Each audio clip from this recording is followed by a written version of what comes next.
मनमोहन की बंसी बाजे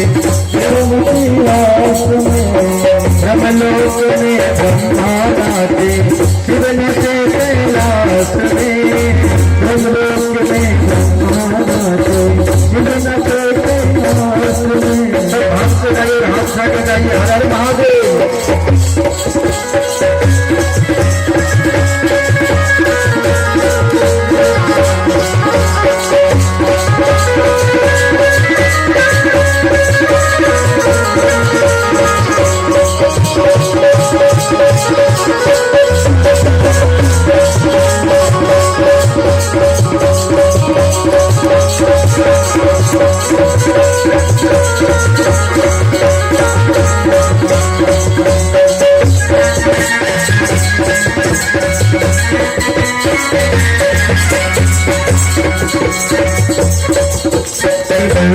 बाजे वृंदावन के रास में मनमोहन की बंसी बाजे वृंदावन की रास में मनमोहन की बंसी बाजे वृंदावन के रास में मनमोहन की बंसी बाजे वृंदावन की रास में ब्रह्मलोक में ब्रह्मा राजे शिवन से कैलाश में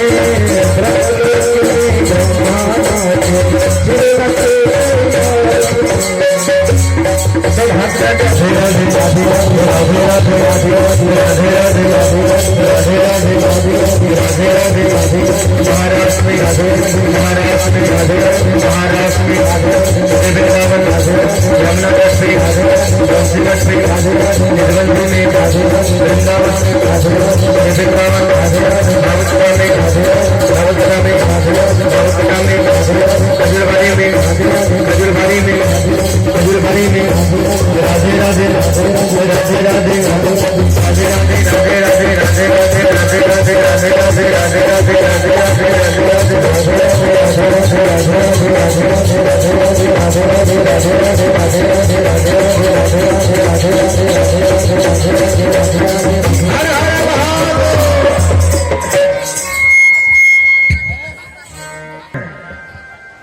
और सबके सब आपके हृदय में निवास करते हैं और आप भक्तों के एकमात्र वांछनीय यदुवंश शिरोमणि और हमारे स्वामी हैं। ये बड़े आनंद की बात है।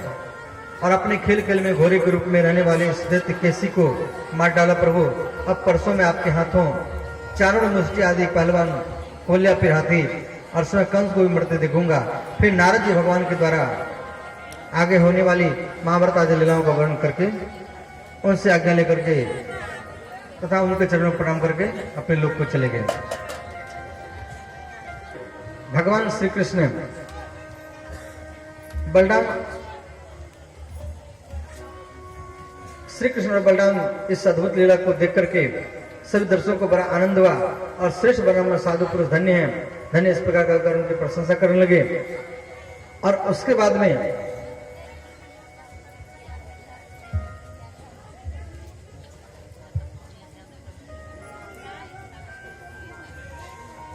तो भगवान श्री कृष्ण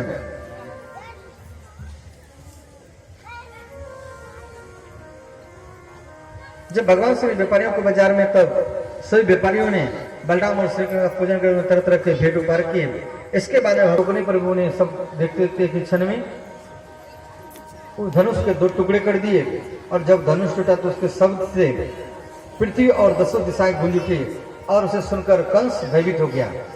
और कंस इतना भयभीत हो गया, अब वो दिन में भी भयभीत होने लगा, डरने लगा। क्यों? नारद जी बता रखे थे कि आपका काल होगा वो काला होगा। तो जब इसको दिन में दाल खाने के लिए देता था तो दाल में हम लोग क्या करते हैं, जीरा तेल में गर्म करके जीरा उसमें डालते हैं तो वो काला पड़ जाता है, तो दाल में वो काला काला दिखाई देता है। तो जब दाल में वो काला दिखाई देता था तो कंस कहता था ये कृष्ण है, ये मेरा काल है, जल्दी ये दाल को हटाओ। और इतना भयभीत हो गया। उसके बाद में इस प्रकार श्री कृष्ण और बलराम पूर्ण सुंदरा मथुरापुरी में विचरण करने को जब सूर्यास्त हो गया, जब कंस ने सुना कि बलराम और श्री कृष्ण शिव जी के उस त्रिपुरासुर विजय धनुष को भंग करके उसके रक्षकों एवं सैनिकों को मार डाला है, तो उस रात द्रौपदी कंस को देर तक नींद नहीं आया और उसे जागृत अवस्था में स्वप्न आया और बड़े भयंकर अपशकुन दिखाई दिए।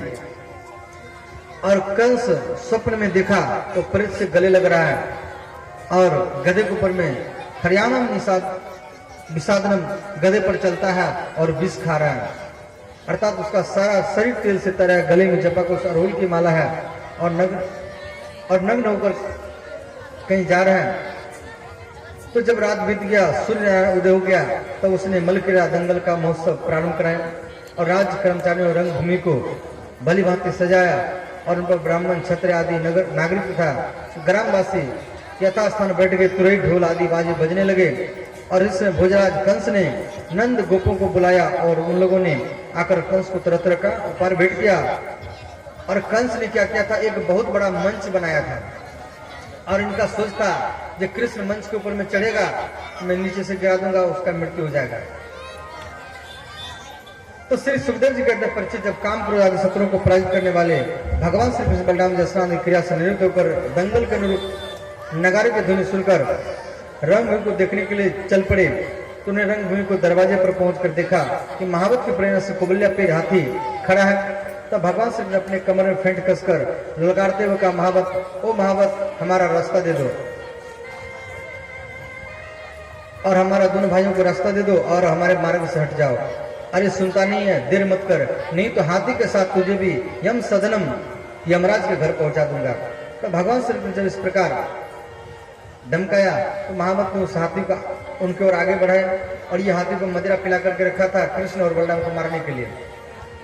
तो अंतिम में भगवान श्री कृष्ण जब इस प्रकार धमकाया तो महावत ने इस हाथी को श्री कृष्ण को बनाया और झपट कर उन्हें सिंह अपने सूर में लपेट लिया, परंतु भगवान सूर के बाहर निकलकर उसे घुसा मारकर पैरों के बीच में खड़े हो गए और उस हाथी ने फिर अपने सूर टटोल कर पकड़ा तो फिर उसके प्रहार से बच निकले और हाथी के एक सूर को पकड़कर खेल खेल में उससे भूमि पर दे मारा और उसके दांत उखाड़ कर साथ में लेकर के जा रहे हैं। कह रहे, दाऊ भैया, मामा के यज्ञ में जा रहे हैं, कुछ न कुछ तो भेंट में लेकर के जाना चाहिए। तो ये हाथी के दांत को उखाड़ कर लेकर जा रहे हैं।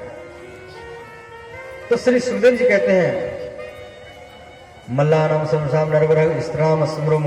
इस पर भगवान शत्रुन को सूर प्रजापति देखिए, घन घटा मोरन को चंद्रमा चकोरन को भ्रमर को कंज मंजो मकरंद लेखिए, कंस जाने काल ग्वालवाल जाने सका एक नंदलाल नहीं अनेक रूप देखिए। भगवान का एक ही रूप है परंतु वहां सब कुछ अलग अलग नजर आ रहा है। और ये बात रामचरितमानस में भी गोस्वामी तुलसीदास जी महाराज लिखे हैं, जाकी रही भावना जैसी प्रभु मूर्ति देखी तीन तैसी। जिसके अंदर में जैसा भावना होता है भगवान उसको ऐसा ही दिखाई देता है।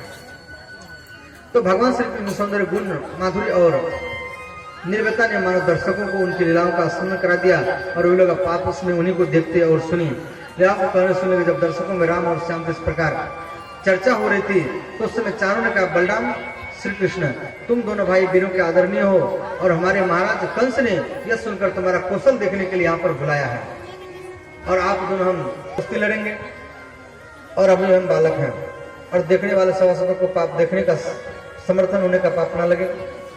तो चारों ने कहा, ना बलाना किशोरतम बलस्य बलिनाम रह ले भी हो तो ये शस्त्र दिव सत्यभृत।